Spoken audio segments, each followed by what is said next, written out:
The rain hammered against the cracked windows of a small, dimly lit house, but the storm inside was far louder. A scream, raw, desperate, shook the silence of the neighborhood. The front door suddenly slammed open. A girl, no older than 15, stumbled into the night. Her face streaked with tears, her hands clutching a small backpack pressed tightly against her chest.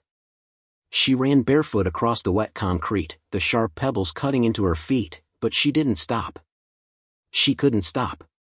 Behind her, a man's voice roared with venom. "Get back here, or I swear you'll regret it." The girl's cry broke through the darkness, trembling yet fierce. "Please! Somebody help me!" Street lamps flickered as if the entire block held its breath. She reached the edge of the driveway, her small frame shivering, her breath ragged. She dared not look back, knowing if she did, the shadow that haunted her would be there. But then, her escape was cut short. Not by her pursuer. By something far more unexpected. At the end of the street, the ground began to tremble. A low growl of engines echoed through the rain, deep and thunderous, like a storm rolling in from the earth itself. Headlights pierced the mist. One by one, silhouettes emerged, dark leather, steel machines, helmets shining under the rainfall. The girl froze. Her tears mixed with raindrops as she blinked at the sight before her. A wall of motorcycles now blocked the narrow street, their tires firmly planted, engines revving in unison. They didn't move. They didn't speak. They simply stood as an unbreakable barricade between her and the doorway she had just escaped. The man's footsteps grew louder behind her. His curses filled the air. But as he stormed out of the house, his rage collided with something he hadn't expected. A dozen bikers slowly turned their heads toward him, their faces cold, unreadable, and unafraid. The night had changed. The hunter was no longer chasing the prey. The wolves had arrived. Her name was Emily Carter. To the outside world, she was just another teenager living in a quiet neighborhood. But behind the peeling paint of that house, her life was nothing short of a nightmare. Emily had once known the warmth of a real family. Her mother, gentle and kind, used to braid her hair in the mornings and whisper, "You're stronger than you know, my little star." But after her mother passed away 2 years ago from a sudden illness, the light in Emily's world had vanished. Her stepfather, Rick Dalton, stepped in, or rather, stomped in. He wasn't just cruel. He was controlling, manipulative, and violent. By day, he appeared like an average man, a mechanic with a greasy smile and a nod to neighbors. But once the doors closed, his mask slipped. He treated Emily not as a child to be protected, but as a burden to be broken. Every mistake, real or imagined, was met with punishment. Every tear was mocked. Every attempt to speak out was silenced by threats. He had convinced her that nobody would believe her, that the world was on his side. And for a long time, Emily believed him. She endured nights of fear, days of silence, the constant dread of footsteps approaching her room. Her only solace was a small photograph of her mother hidden under her pillow, the edges worn from being held too tightly. But tonight was different. Tonight, Rick had gone too far. He had found Emily clutching that photograph, whispering her mother's name like a prayer. Rick had torn it from her hands, ripped it in half, and snarled, "Forget her. You belong to me now. Do you hear me? No one else cares about you." Something inside Emily snapped. The grief, the loneliness, the fear, it all erupted into one desperate act of rebellion.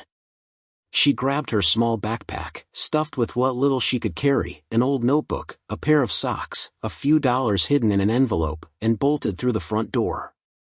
Her heart pounded as she ran, the sound of Rick's boots slamming against the floor echoing behind her.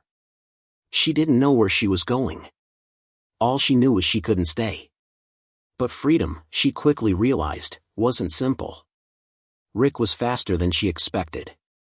His shouts cut through the rain like knives. His fury wasn't just about control, it was about pride. How dare she defy him? How dare she run? And just as Emily's lungs screamed for air, just as her strength began to fail, she had seen them. The bikers. They appeared like shadows carved from steel, their engines filling the night with a warning Rick couldn't ignore. Emily's tears slowed as she stood between two worlds, the nightmare she had fled and the unexpected wall of leather and chrome that now stood in her path. For the first time in years, she wasn't alone. But the question lingered in her trembling heart, would these strangers protect her, or turn away like everyone else had? Rick Dalton stepped out onto the porch, rain plastering his shirt against his broad shoulders, veins bulging at his neck.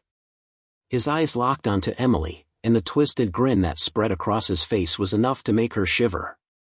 Well, thought you could run, huh? His voice carried like poison, sharp and venomous.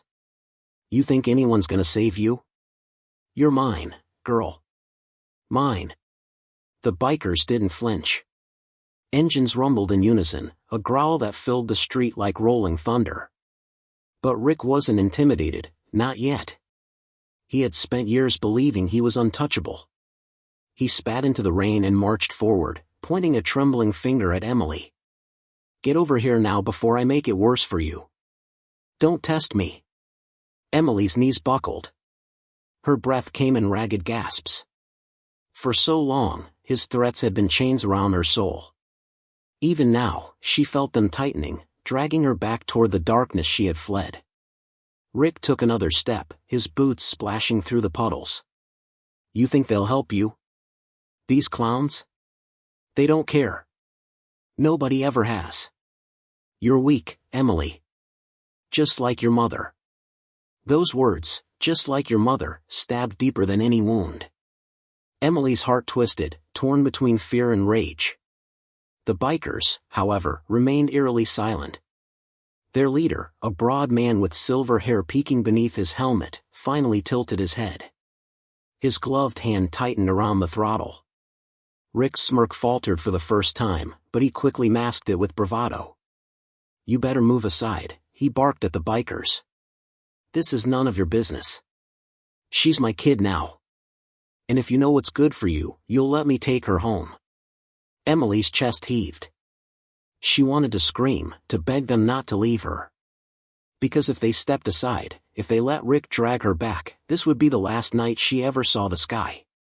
The tension snapped like a live wire. For the first time in years, Emily's fate didn't rest in Rick's hands. It rested in theirs. The rain didn't stop, but the world seemed to pause. The roar of a dozen engines filled the street, each one growling like a beast ready to strike. The air smelled of gasoline, wet asphalt, and raw defiance.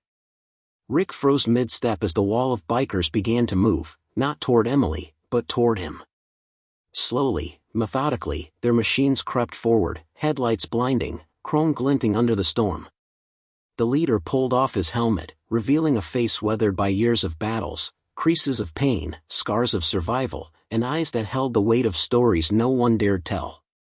His name was Grayson Steele Miller, the president of the local biker brotherhood known as the Iron Vows. He swung a heavy leg off his bike, boots splashing into the puddles as he walked toward Rick. His brothers followed, men and women of every age, every background, united by something stronger than blood. Their vests bore patches scarred with time, each symbol stitched with meaning, loyalty, honor, protection. Steele's voice cut through the storm like a blade. You've had your fun terrorizing a child, haven't you? Rick's jaw tightened. He tried to laugh, but the sound cracked under pressure. This isn't your business. She's mine. Back off before you regret it. Steele didn't blink. Instead, he turned his head slightly toward Emily, who was trembling near the curb, clutching her backpack as if it were life itself. He studied her eyes, the fear, the exhaustion, the desperate plea for help she hadn't dared speak aloud. That was all he needed. Steele looked back at Rick, his voice low, steady, and dangerous. She doesn't belong to you. She doesn't belong to anyone. She's a child. And tonight, she's under our protection. The bikers closed ranks behind him, engines revving louder, tires edging forward until the street shook with their solidarity. One of the women, her braided hair dripping with rain, leaned close to Emily and placed a reassuring hand on her shoulder. You're safe now, sweetheart. He's not laying a finger on you. Emily's lips quivered. Safe? It felt like a word from another lifetime. But the warmth of that stranger's voice lit a flicker of hope in her chest. Rick's bravado wavered, but his pride forced him to snarl louder.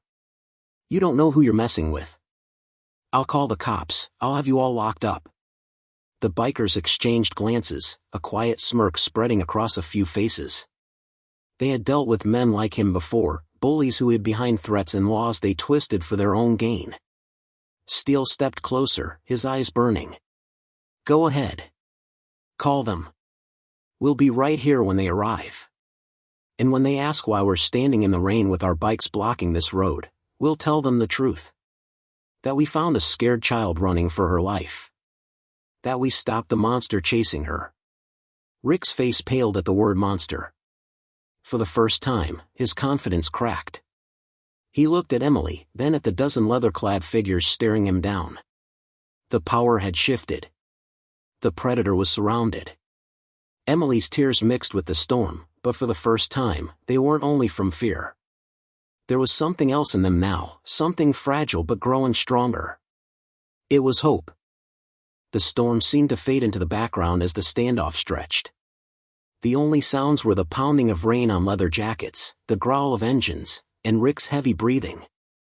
Emily stood frozen, her small frame trembling between two worlds, the nightmare that had chased her and the unexpected wall of protection that had risen before her.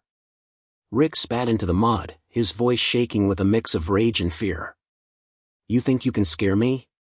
You're just a gang of thugs. She's mine, and I'll drag her back if I have to break every one of you to do it. He lunged forward. In an instant, the iron vows moved as one. Two bikers stepped between Emily and Rick, their massive frames blocking his reach. Another biker revved his engine so loud it drowned out Rick's curses, the headlight blinding him. Steele stepped forward until he was nose to nose with Rick, his voice low and thunderous. You've hurt her enough. Not one more step. Rick tried to shove him. Steele didn't budge. Instead, with a slow, deliberate motion, he pushed Rick back. The shove wasn't violent, but it carried a message: you are outnumbered, outmatched, and out of time. The neighbors began to emerge from behind curtains and doorways, drawn by the roar of engines and the storm of voices. One by one, porch lights flicked on, illuminating the scene. And for the first time, Rick's secrets weren't hidden inside four walls. His cruelty was on display. A woman from across the street gasped. Isn't that Emily? Oh my God, look at her! Murmurs spread like wildfire. People saw the bruises on Emily's thin arms, the fear in her wide eyes. Whispers grew into shouts. Leave her alone. Monster. Somebody call the cops. Rick's face twisted with panic. His power, built on silence and shadows, was crumbling in the open air. Still, his pride wouldn't let go. He roared at the bikers, voice breaking. You don't get it. She's nothing without me. Nothing. Emily's voice cut through the rain, sharp and trembling but stronger than it had ever been. No. I'm not nothing. I'm my mother's daughter. And she'd never let you win. The words pierced the night like lightning. Rick's eyes widened in disbelief. For the first time, Emily wasn't cowering. She was standing, her chin lifted, her tears replaced with fire. The bikers erupted in support, pounding their fists on handlebars, their engines roaring in unison like applause. Steele leaned close, his voice steady. Did you hear that, Rick? She doesn't belong to you. She never did. Police sirens wailed faintly in the distance, growing louder with every passing second. Rick's last weapon, fear, was slipping from his grip. But in his desperation, he made one final mistake. He swung his arm toward Emily, rage blinding him. He never made it. A biker with lightning-fast reflexes caught his wrist mid-air, twisting it until Rick cried out in pain and collapsed to his knees.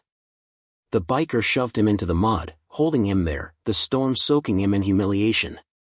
The crowd cheered. Neighbors clapped. The iron vows stood in a circle around Emily, their engines growling like a pack of wolves guarding one of their own. When the police arrived, the story was already written in the eyes of everyone who had seen it unfold. Rick Dalton was dragged away in cuffs, shouting empty threats that no one believed anymore. Emily stood in the rain, her backpack still clutched to her chest, but this time, she wasn't running. She was standing tall, surrounded by protectors who had turned her fear into strength. The nightmare was over. Justice had found its voice in the roar of engines and the courage of one frightened girl who finally stood up to her monster. The rain began to ease, turning from a storm to a gentle drizzle, as if the sky itself had been holding its breath and was finally able to exhale. The flashing red and blue lights faded down the street with Rick in custody, his shouts growing weaker until silence reclaimed the night. Emily stood still, water dripping from her hair, her chest rising and falling with shaky breaths. For the first time in years, she felt something unfamiliar, lightness. The invisible chains Rick had wrapped around her were gone. Steele stepped closer, removing his jacket and draping it over her trembling shoulders. It was far too big for her, but that was the point, it swallowed her in warmth, safety, and belonging. "You're not alone anymore," he said softly. Emily's lips quivered, but this time, her tears weren't born of fear. They were the release of a weight too heavy for a child to carry. She whispered, barely audible, "Thank you." The biker woman who had first comforted her knelt down, brushing wet strands of hair from Emily's face. "You're family now. And family protects its own." The Iron Vows mounted their bikes again, engines rumbling low, like a lullaby made of thunder. As they prepared to leave, Emily looked around at the gathered neighbors. For years, nobody had seen her pain. Tonight, everyone had. Tonight, the silence was broken. She clutched the torn photograph of her mother she had managed to rescue from her backpack. It was wet and ripped, but it didn't matter, because when she looked at it now, she saw strength instead of loss. The bikers rode off one by one, their taillights glowing red against the mist, fading into the horizon like guardian spirits. Emily stood on the curb, Steele's jacket wrapped tightly around her, a faint smile tugging at her lips. For the first time, the night didn't feel endless. It felt like a beginning. Sometimes heroes don't wear capes, they ride on steel, shield the broken, and leave only the sound of engines as proof they were ever there. If this story touched your heart, don't forget to like this video, share it with friends, and subscribe for more powerful stories of hope, courage, and justice.